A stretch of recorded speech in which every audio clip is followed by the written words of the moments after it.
Assalamualaikum warahmatullahi wabarakatuh. Bismillah, alhamdulillah, salatu wassalamu ala rasulillah wa ala alihi wa sahbihi wa mawala. Asyhadu an la ilaha illallah wa asyhadu anna muhammadan abduhu wa rasuluh. Allahumma sholli ala sayyidina Muhammad wa ala alihi wa sahbihi ajma'in, amma ba'du. Hadirin kaum muslimin yang berbahagia, segala puji bagi Allah yang telah memberikan kita kesempatan bisa bertemu di bulan yang penuh berkah ini. Salawat dan salam semoga tercurah limpahkan kepada junjungan alam Nabi wa Maulana Muhammad sallallahu alaihi wasallam, kepada keluarga, sahabat dan para pengikutnya hingga akhir zaman. Hadirin yang dirahmati Allah, pada kesempatan kali ini izinkan saya menyampaikan sebuah renungan tentang salah satu ibadah agung di dalam Islam, yaitu saum. Tidak hanya sekedar lapar, menahan lapar dan juga menahan haus. Saum memiliki makna yang mendalam, yang seringkali kita luput dari perhatian kita. Di dalam hadis yang sahih, Rasulullah SAW bersabda, "As-saumu jannatun." Saum adalah perisai. Apa yang dimaksud dari sabda Rasulullah tersebut?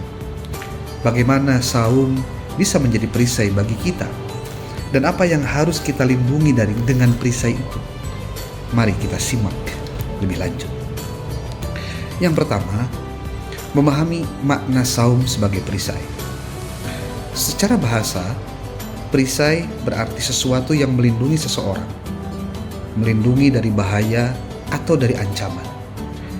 Di dalam konteks spiritual, saum adalah benteng yang melindungi kita dari godaan setan, benteng pertahanan dari dosa, benteng pertahanan dari perilaku buruk.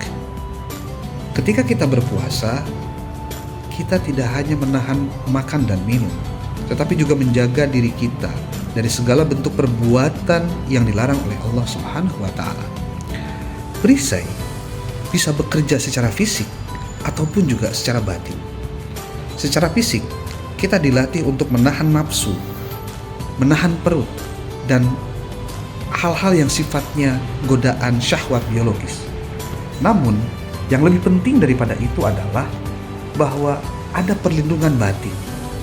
Ketika kita saum, kita diajak untuk membersihkan diri, membersihkan hati, mengendalikan emosi, mengendalikan diri dari perbuatan yang buruk, dan menjauhi segala hal yang dapat merusak hubungan kita dengan Allah Subhanahu wa Ta'ala. Rasulullah SAW bersabda, "Barang siapa yang tidak bisa meninggalkan perbuatan dosa dan perbuatan keji, maka Allah tidak butuh ia meninggalkan makan dan minumnya." Hadis riwayat Bukhari. Hadis ini mengingatkan kita bahwa saum bukan sekadar ritual kosong tanpa makna. Jika kita masih melakukan dosa-dosa seperti berbohong, bergunjing, atau marah-marah selama kita berpuasa, maka saum kita tidak akan bernilai di hadapan Allah Subhanahu wa Ta'ala. Oleh karena itu, puasa atau saum adalah perisai yang efektif agar kita benar-benar menjaga integritas lahir dan batin kita. Yang kedua, menahan diri dari godaan setan. Salah satu fungsi utama dari saum adalah sebagai perisai untuk melindungi diri kita dari godaan setan. Allah Subhanahu wa Ta'ala berfirman di dalam Quran surat Al-An'am ayat 121, "Wala ta'kulu mimma lam yudhkarismullahi alaihi wa innahu la fisq wa inna syayatina la yuhuna ila awliyaihim liyujadalikum wa in ata'tumuhum innakum la musyrikun." Dan janganlah kamu memakan binatang-binatang yang tidak disebut nama Allah ketika menyembelihnya. Sesungguhnya perbuatan yang semacam itu adalah suatu kefasikan. Sesungguhnya syaitan itu membisikkan kepada kawan-kawannya agar mereka membantah kamu. Dan jika kamu menuruti mereka, sesungguhnya kamu tentulah menjadi orang-orang yang musyrik. Na'udzubillah min dzalik. Syaitan adalah musuh yang nyata bagi manusia. Ia selalu berusaha mencari celah untuk menggoda kita agar kita melakukan dosa. Namun ketika kita saum, syaitan menjadi lemah karena ia sangat tergantung pada nafsu manusia. Dengan menahan lapar dan haus, kita secara otomatis melemahkan kekuatan setan yang biasanya memanfaatkan hawa nafsu kita, nafsu perut kita, atau nafsu-nafsu yang lainnya untuk menggoda kita. Oleh karena itu, saum adalah cara Allah Subhanahu wa Ta'ala melatih kita untuk menghadapi godaan setan. Dengan melaksanakan saum, kita belajar untuk mengendalikan diri, menahan amarah, dan menghindari perbuatan-perbuatan yang dapat merusak ibadah kita. Yang ketiga, melindungi kita dari perbuatan dosa. Selain melindungi kita dari godaan setan, saum juga melindungi kita dari perbuatan dosa. Di dunia yang penuh dengan godaan ini, kita sangat dengan mudah terjerumus ke dalam perbuatan maksiat. Namun dengan berpuasa, kita dilatih untuk memiliki kontrol yang diri kita ada di dalamnya agar kuat dalam menghadapinya. Misalnya saat kita berpuasa, kita cenderung untuk lebih berhati-hati ketika dalam berbicara.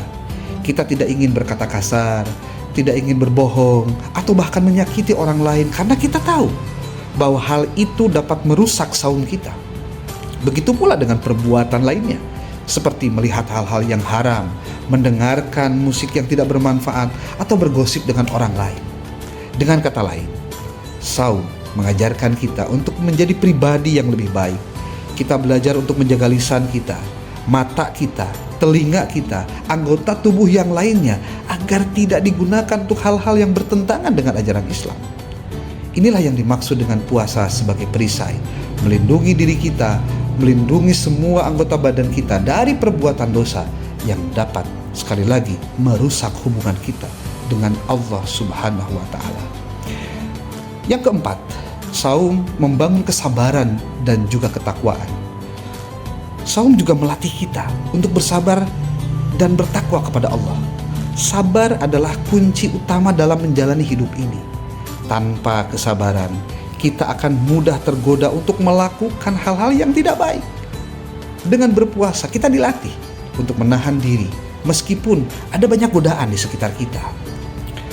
Allah Subhanahu wa Ta'ala berfirman, Ya ayyuhalladzina amanu kutiba alaikumusiyam kama kutiba alal ladzina min qablikum la'allakum tattaqun. Hai orang-orang yang beriman, diwajibkan atas kamu berpuasa sebagaimana diwajibkan atas orang-orang sebelum kamu agar kamu bertakwa. Ayat ini menjelaskan bahwa tujuan utama dari ibadah saum adalah meningkatkan ketakwaan kita kepada Allah. Takwa adalah sikap menjaga diri dari kemaksiatan dan selalu taat kepada perintah Allah Subhanahu wa Ta'ala. Dengan saum, kita belajar untuk mengendalikan nafsu. Dengan saum, kita belajar untuk mendekatkan diri kepada Allah. Kesabaran yang kita bangun selama kita berpuasa akan sangat berguna dalam kehidupan sehari-hari. Misalnya, ketika kita menghadapi masalah di tempat pekerjaan, kita tidak akan mudah marah atau berputus asa.